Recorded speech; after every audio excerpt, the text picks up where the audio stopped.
నమస్కారం అండి. ఈనాటి కమ్మని కథ పేరు మనవరాల మజాక. వినిపిస్తున్నది మీ విజయభాస్కర్. ఒక ఊరిలో ఒక రాజు ఉండేవాడు. అతను చాలా మంచివాడే, కానీ కొంచెం కోపం ఎక్కువ. ఒకసారి అడవిలో వేటకు బయలుదేరాడు. అదే సమయంలో రామయ్య అనే ముసలివాడు కట్టెల కోసమని అడవికి వచ్చాడు. చెట్టుపైకి ఎక్కి కట్టెలు కొడుతూ ఉన్నాడు. రాజు జంతువులను వేటాడుతా ఆ చెట్టు కిందకు వచ్చాడు. సరిగ్గా అదే సమయానికి రామయ్య నరుకుతున్న చిన్న చెట్టు కొమ్మ విరిగి సరిగ్గా కింద ఉన్న రాజు చెయ్యి మీద పడింది. రాజుకు చిన్న దెబ్బ తగిలింది, కానీ చాలా కోపం వచ్చింది. వెంటనే సైనికుల్ని పిలిచి అతన్ని కారాగారంలో బంధించి వచ్చే పున్నమికి ఉరి తీయండి అన్నాడు. భటులు రామయ్యను బంధించి కారాగారంలో వేశారు.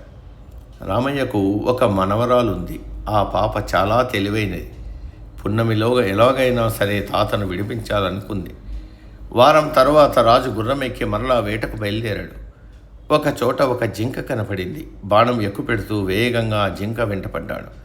అదే సమయంలో ఆ పాప పరిగెత్తుతూ దారికి అడ్డం వచ్చింది. రాజు చూసుకోలేదు.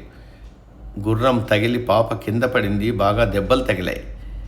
ఆ పాప రాజు వంక కోపంగా చూసి, నాకే గనక అధికారం ఉంటే ఈ పాటికి నిన్ను ఉరితీసేదాన్ని అంది.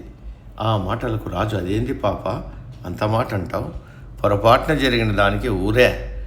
అయినా సరిగ్గా ఆ సమయానికి గుర్రం ముందుకు రావడం నీ తప్పే కదా అన్నాడు. ఆ మాటలకు ఆ పాప, రాజా, పేదలకైనా పెద్దలకైనా నీతి ఒకటే కదా అంది. అవును అన్నాడు రాజు.